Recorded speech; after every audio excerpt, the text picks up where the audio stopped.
કેમ છો વિદ્યાર્થી મિત્રો? આંકડાશાસ્ત્ર ચેપ્ટર ની અંદર મધ્યક ની અંદર આપણે લાસ્ટ ટાઈમ ઉદાહરણ 2 લીધેલું હતું. ઉદાહરણ 2 ની અંદર આપણે એવા દાખલાઓ લીધા હતા કે જેની અંદર બધી જ રીતનો ઉપયોગ આપણે એકસાથે કરેલો હતો. હવે સ્વાધ્યાયની અંદર જો આપણે આગળ વધીએ તો 14.1 ની અંદર આપણે બે દાખલાઓ કરેલા હતા. ત્રીજો દાખલો જે આપણને આપેલો છે એમાં f ફ્રીક્વન્સી એટલે કે ખૂટતી આવૃત્તિ મેળવવાનો દાખલો છે. તો આપણે એવી રીતે કરશું, દાખલા બધા આપણે એકસાથે જ રાખવા છે, પણ અહીંયા આગળ આપણે 14.1 માં કુલ 9 દાખલા આપ્યા છે. 9 દાખલાની અંદર આ જે ત્રીજો દાખલો છે એ ખૂટતી આવૃત્તિનો દાખલો કહી શકાય. એટલે દરેક દાખલામાં આપણે મધ્યક મેળવીએ છીએ. આમાં તમને મધ્યક આપેલો હશે અને આવૃત્તિની અંદર કોઈ એક જગ્યાએ એક અંક ઘટતો હશે અથવા તો બે અંક ઘટતા હશે. તો આપણે અહીંયા આગળ થોડાક આડાહવડા ક્રમ કરીએ છીએ. એટલે કે 14.1 ની અંદર ખૂટતી આવૃત્તિના દાખલા છે, હું તમને 9 દાખલા પૂરા થઈ જાય પછી કરાવીશ, કારણ કે આની અંદર એક જ ખૂટતી આવૃત્તિનો દાખલો આપ્યો છે. હવે આ ખૂટતી આવૃત્તિના દાખલા માટે આપણે થોડુંક વધારે પ્રેક્ટિસ માટે એક્સ્ટ્રા દાખલા પણ દેવા પડશે. એટલે છેલ્લે આપણે ખૂટતી આવૃત્તિના 14.1 માં નીચે જોડી દેશું. તો અત્યારે આપણે ત્રીજો દાખલો છે એ પેન્ડિંગ રાખીએ છીએ અને ચોથો દાખલો આપણે અત્યારે ગણશું. તો પેજ નંબર છે 236, દાખલા નંબર 4, 14.1. તો સૌથી પહેલા તો આપણે એની રકમ સમજીએ. રકમની અંદર આપણને વિગત આપી છે. એક હોસ્પિટલમાં ડાક્ટરે 30 મહિલાઓની શારીરિક તપાસ કરી અને પ્રતિ મિનિટ હૃદયના ધબકારાની નોંધ કરી તથા નીચે પ્રમાણે સારાંશ તૈયાર કર્યો. યોગ્ય રીત પસંદ કરીને આ મહિલાઓના પ્રતિ મિનિટ હૃદયના ધબકારાનો મધ્યક આપણે શોધવાનો છે. તો સૌથી પહેલા તો અહીંયા આગળ આપણે જોઈએ તો ડોક્ટરે જે માહિતી એકઠી કરી છે એ માહિતીની અંદર ધબકારાની સંખ્યા રાખી છે અને કેટલી મહિલાઓ આની અંદર આપણને મળી છે એની ડિટેલ આપી છે. સાદી રીતે જો આપણે આ રકમને સમજીએ તો આપણે એવું કહી શકીએ કે 65 થી 68 ધબકારા હોય એવી મહિલાઓ કેટલી મળી? તો કે 2. 77 થી 80 ધબકારા હોય એવી મહિલાઓ કેટલી મળી? તો કે 7. જો રકમમાં ધ્યાન આપજો, હું આડાવડી ડિટેલ છે એ તમને સમજાવું છું કે કઈ રીતે રકમનું અર્થઘટન થાય, એટલે આપણને ખ્યાલ આવે કે આની અંદર દાખલામાં કઈ રીતે આપણે લખવાનું છે. હવે આમાં યોગ્ય રીત પસંદ કરીને કીધું છે. અગાઉના પીરિયડમાં મેં તમને વાત કરી હતી, એકદમ નાની સંખ્યા આપેલી હોય તમને તો પ્રત્યક્ષ રીત લેવાની. થોડીક તમને મોટી સંખ્યા લાગતી હોય તો અહીંયા આગળ તમે જોઈ શકો છો કે છેલ્લો વર્ગ 83 થી 86 છે તો એ 100 ની અંદર કહેવાય. એટલે આપણે ધારેલ મધ્યકની રીત લઈ શકીએ. પદ વિચલનની રીતે ચાલે, ખોટું ન પડે, પણ ધારેલ મધ્યકની રીત છે એને આપણે આમાં લઈ લેશું. અને જો 100 થી વધારે મોટી માહિતી આપી હોય એવા સમયે આપણે એમાં પદ વિચલનની રીત જ લેવાની. તો વિગતો આપણે લખીએ. પ્રતિ મિનિટ હૃદયના ધબકારાની સંખ્યા. ચોથા દાખલા માટે પ્રતિ મિનિટ હૃદયના ધબકારાની સંખ્યા, જેને આપણે XI કહેશું. બીજી વિગત આપી છે આપણને, એમાં લખ્યું મહિલાઓની સંખ્યા. હેડિંગ વધી જાય છે એટલે આપણે ટૂંકમાં લખી નાખીએ, એને આપણે FI કહેશું. બંનેની વિગતો આપણે લખી નાખીએ. 7 જેવા વર્ગ આપેલા છે આપણને કુલ.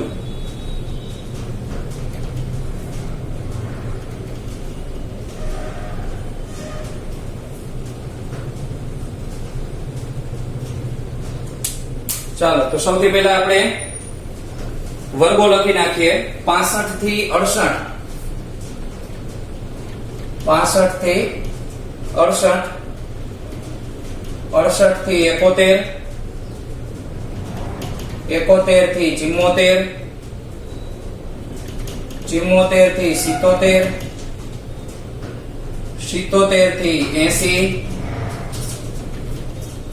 80 થી 83, 83 થી 86. વચ્ચે ડેશ કરેલો છે અને 3 વચાય, એ માઈનસ નથી. મહિલાઓની સંખ્યા 2, 4,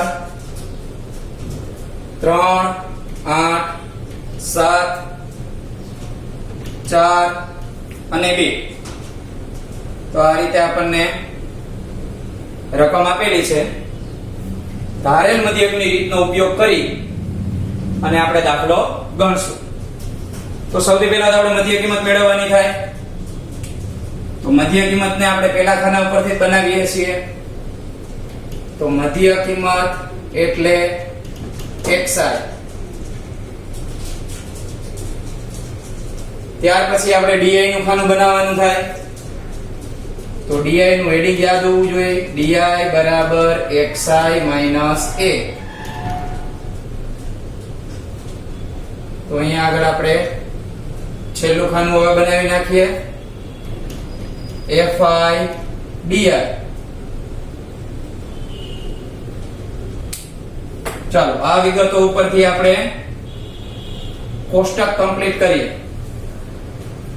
તો મધ્ય કિંમત આ બંનેનો સરવાળો એને ભાગ્યા 2. તો 65 અને 68 નો સરવાળો આપણે કરીએ અહીંયા રફમાં. 8 ને 5 13. અહીંયા મળ્યા 133. 133 ને 2 વડે ભાગવાના છે. તો 133 ને 2 વડે ભાગાકાર કરીએ. 2 6 12. વળી પાછા 2 6 12. પોઈન્ટ આપી દઈએ. 2 5 10. 66.5 આવી આપણને પહેલી મધ્ય કિંમત મળી. અગાઉના દાખલા આપણે કર્યા હતા એમાં આપણે પોઈન્ટમાં ક્યાંય મધ્ય કિંમત મળતી નહોતી. અહીંયા આપણને પોઈન્ટમાં મધ્ય કિંમત મળે છે. તો હવે આપણે પહેલા તો આની અંદર વર્ગ લંબાઈ કેટલી છે ને એ જાણવી જરૂરી છે. તો દરેક વખતે આપણે ભાગાકાર કરવો ન પડે. મધ્ય કિંમતનું ખાનું બનતું જાય સીધું. તો 65 માંથી 68 થયા 3 વધ્યા. 68 માંથી 71 થયા 3 વધ્યા. 71 માંથી 74 એટલે ત્યાં પણ 3 વધે છે. તો મારે અહીંયા બધી જ જગ્યાએ 3 વધારવાના થાય. ચાલો તો 66 માં 3 આપણે ઉમેરીએ. તો 67, 68 અને 69. એમાં પાછા 3 ઉમેરીએ આપણે. તો 70, 71 અને 72. પછી 75, પછી 78, 81 અને 84. આનો આપણે સરવાળો નથી કરવાનો. અહીંયા કુલ શબ્દ લખી નાખીએ અને અહીંયા મેળવી નાખીએ n અથવા તો સિગ્મા fi. જે તમે કહો એ ચાલે. તમને અંદાજ આવે એટલે દરેક વખતે હું n અને સિગ્મા fi બંને લખું છું. કોઈ પણ એક લખો તો ચાલે. 4 ને 2 6, 6 ને 7 13, 13 ને બીજા 8, 21, 24, 28 અને 2 30. તો અહીંયા આગળ આપણને 30 મળ્યા. હવે આગળ આપણે જોઈએ તો di મેળવવાના છે. di મેળવવા માટે આપણે a ધારવો પડે. વચ્ચેની સંખ્યા જોઈ લઈ હોય તો આ 3 પદ અહીંયા, 3 પદ અહીંયા. 75.5 આપણે a તરીકે લઈ શકીએ. તો મેં તમને અગાઉ વાત કરી હતી કે તમે આ a છે એ વચ્ચેની સંખ્યા ન ધારણા કરો. આમાંથી કોઈ પણ સંખ્યા a તરીકે ધારવાની છૂટ. જવાબ સરખો જ આવશે. તો આપણે ચેક કરવું હોય તો જાતે કરી શકીએ. કે સરે આપણને આ દાખલો 75.5 લઈને કરાવ્યો છે, તો હું 66.5 લઈને ટ્રાય કરું, જવાબ આવે છે કે નહીં? તો તમે 100% કરી શકો, જવાબ સરખો જ આવશે. હવે જે a ધાર્યો છે એની સામે તો 0 જ આવે. અહીંયા di બરાબર xi માઈનસ a, તો 66.5 માંથી 75.5 બાદ કરવાના છે, આવશે માઈનસ માં આન્સર. આ 75.5 માંથી 66.5 માઈનસ કરીએ, અહીંયા 0, અહીં 5 માંથી 6 નો જાય, 15 માં 6 જાય તો 9, 6 માંથી 6 જાય તો 0, એટલે પૂરેપૂરા આપણને 9 મળે છે. પણ કેવા લખશું આપણે? 66 માંથી 75 છે, 75 માં 60 નથી, -9 લખવાના થાય. તો અહીંયા હું લખું છું -9. એવી રીતે આ બંનેની બાદબાકી, તો એની અંદર આપણે અહીંયા જોઈ શકીએ છીએ કેટલાનો ગેપ હતો? 3 નો ગેપ હતો. તો 75 માંથી 69 બાદ કરો તો 6 મળે. 72 અને 75 વચ્ચે 3 નો ગેપ છે એટલે 3 મળે, તો 3 3 6 3 9. આવું થોડુંક આપણું મગજ દાખલો ગણતા હોય ત્યારે સતત ચાલુ રહેતું રહેવું જોઈએ. નીચે આ જ વસ્તુ પ્લસમાં મળશે, એટલે કે +3 +6 અને +9. અહીંયા આગળ આપણે સરવાળો કરવાનો નથી. હવે FIDA ની વાત આવે તો FIDA માટે ખાના નંબર 2 અને ખાના નંબર 4 નો ગુણાકાર. જેને કાંઈ યાદ ન રહેતું એને એમ કરાય કે આમાં ખાના યાદ રાખી લે. પેલા 2 ખાના એના હેડિંગ, ત્રીજું ખાનું, ચોથું ખાનું, પાંચમું ખાનું, એક છે ને નોંધ બનાવી લેવાય કે ભાઈ ધારેલ મધ્યકની રીત હોય ને તો સૌપ્રથમ આમ ખાનું લખો, આપણે કેમ નિબંધ લખતા હોય. એટલે એ ખાના કોઈથી ભૂલાશે નહીં. જેને યાદ નથી રહેતું એના માટે કહું છું. યાદ રહી જાય છે એને કઈ તકલીફ નથી. ચાલો તો આપણે ગુણાકાર શરૂ કરીએ. 2 ના 18, 6 4 24, 3 3 9, 0 સાથે ગુણાકાર 0, 7 3 21, 6 4 24 અને 9 2 18. સિગ્મા FIDI, આ સિગ્મા FIDI. અહીંયા આગળ આપણે એનો માઈનસ નો અને પ્લસ નો સરવાળો કરી લઈએ. તો આ માઈનસ 8 ને 4 12, 12 ને 9 21, એકડો વધી 2, 2 ને 3 ને 2 5, એટલે 51 આપણને મળે માઈનસમાં. અહીંયા આગળ આપણે પ્લસમાં કરશું સરવાળો. 4 ને 1 5, 5 ને 8 13 નો તગડો વધી 1, 2 ને 1 3 ને 2 5 ને 1 6, તો 63. તો હવે આપણે બે અંકો લેવાના છે, એમાંથી મોટી સંખ્યા 63 છે પ્લસ, એ પહેલા લખી નાખીએ. એમાંથી આપણે 51 બાદ કરી નાખશું. 3 માંથી 1 જાય તો 2, 6 માંથી 5 જાય તો 1, 12 આપણને મળે છે. તો હવે ધારેલા મધ્યકની રીતનું સૂત્ર લખી નાખીએ. તો પહેલા ડિટેલ લખીએ. તો અહીં a બરાબર આપણને કેટલા આપ્યા છે? 75.5. પછી સિગ્મા FIDI એ મળ્યા છે 12. n એટલે આપણી કુલ આવૃત્તિ છે 30. હવે આપણે આની અંદર સૂત્ર મૂકીએ. તો x બાર બરાબર a પ્લસ સિગ્મા FIDI છેદમાં n. આ a પ્લસ સિગ્મા FIDI આમ વચ્ચે છે એટલે પ્લસ ની હારવાર આમ જોઈન્ટ નથી કરી દેવાનું. ઘણા વિદ્યાર્થી આમ મોટો છેદ કરી નાખે કે અંશમાં શું, તો કે a પ્લસ સિગ્મા FIDI. એવું નથી. આ a ને અલગ રાખવાનો છે. મેં તમને એક વખત અગાઉ દાખલામાં કીધું હતું, આમ ભાગ પાડીને દેખાડ્યું હતું કે a છે એ અલગ સંખ્યા છે પાછળ કરતા. તો a એટલે કેટલા લખવાના આપણે? 75.5. સિગ્મા FIDI એટલે 12, છેદમાં લખશું 30. છેદ અહીંયા આગળ આપણે ઉડાડીએ તો આપણને એટલી ખબર પડે કે અહીંયા 12 અને 30 પેલા બે સાથે ઉડાડવા હોય તો ઉડાડી શકો. આ રીતે 6 2 12 અને 15 2 30. હજી છેદ આની અંદર ઉડી શકે. 3 2 6 એટલે 2 લખશું આપણે અહીંયા. અને 3 પંચા 15 એટલે 5 લખશું. ડાયરેક્ટ 6 ના ઘડિયાથી નહીં ઉડી શકે. છેદ ઉડાડવા માટે તમારે છેલ્લો આન્સર આવવો જોઈએ. પછી કોઈ પણ ઘડિયાની અંદર તમે છેદ ઉડાડો તો જવાબ સાચો જ ગણાય. હવે 2 ના છેદમાં 5 આપણને મળ્યા. આનો આપણે ભાગાકાર કરી લઈએ. 2 ના છેદમાં 5 એટલે આપણે 2 ભાગ્યા 5 આ રીતે લખવાનું હોય. પણ મોટા ભાગના વિદ્યાર્થી શું કરે, અહીંથી આમ ઘડિયો બોલે 5 એકા 5 લે આલે. અહીંયા તો 2 આવે છે એટલે એ લોકો શું કરે, 5 ને જવા દે અંદર ને 2 ને લઈ લે બહાર, અને પછી ગોટે ચડે કે જવાબ આવતો નથી. પણ આપણે આપણી અનુકૂળતા મુજબ સેટિંગ નથી કરવાનું. ભાગાકારને જેમ લખાતો હોય એવી રીતે જ લખાય. 2 ના છેદમાં 5 એટલે 2 અંદર ને 5 બહાર. તો હવે 5 ના ઘડિયામાં 2 આવતા નથી તો શું કરશું, તો કે ચાલો 0 પોઈન્ટ આપી દે. નાની પોઈન્ટ પછી જેટલા 0 દેવા વાળા દઈ શકાય.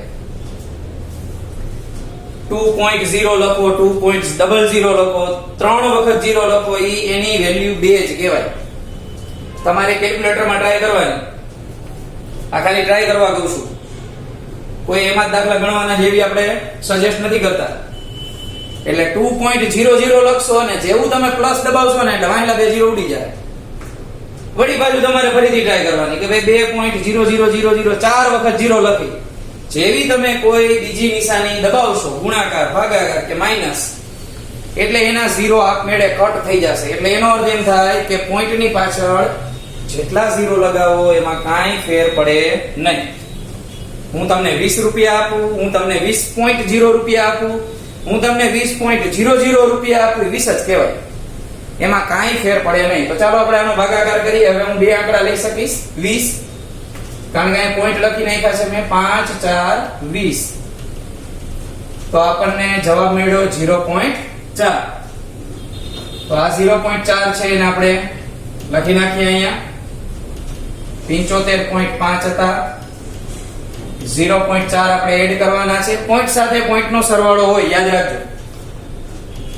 5 ને 4 9, 75 ના 75 એમનો આવશે. તો આપણને અહીંયા આગળ x બાર છે એ 75.9 મળે. આપણે જે શબ્દ આપ્યો છે લઈ લઈ કે આ મહિલાઓના પ્રતિ મિનિટ હૃદયના ધબકારાનો મધ્યક. તો લખીએ આ મહિલાઓના પ્રતિ મિનિટ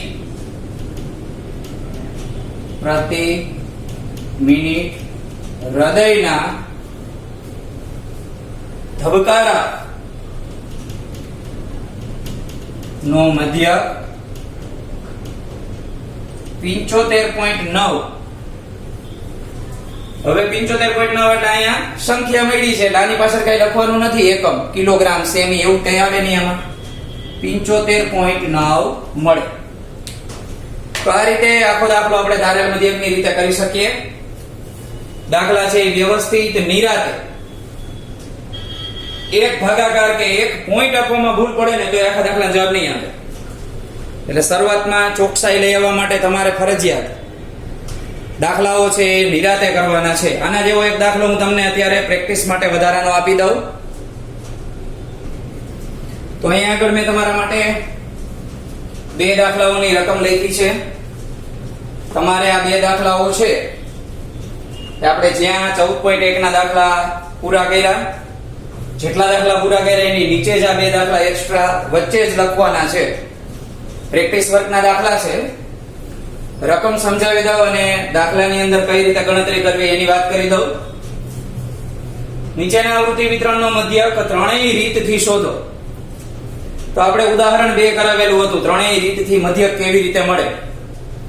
તમારે આ દાખલો ત્રણેય રીતથી કરવાનો છે. એટલે મેં આમાં વર્ગો નાના આપ્યા છે, ઓછા આપ્યા છે, જેથી કરીને ગણતરી બહુ વધારે લાંબી ન પડે.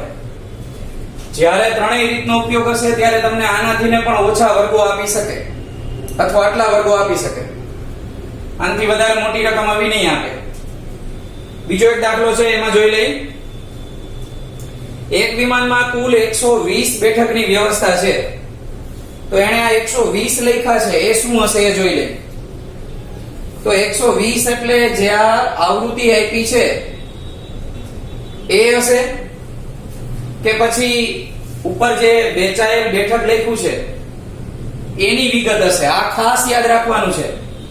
ઘણા શું કરે કે અહીંયા 120 બેઠકની વ્યવસ્થા છે ને છેલ્લી 100 સફર.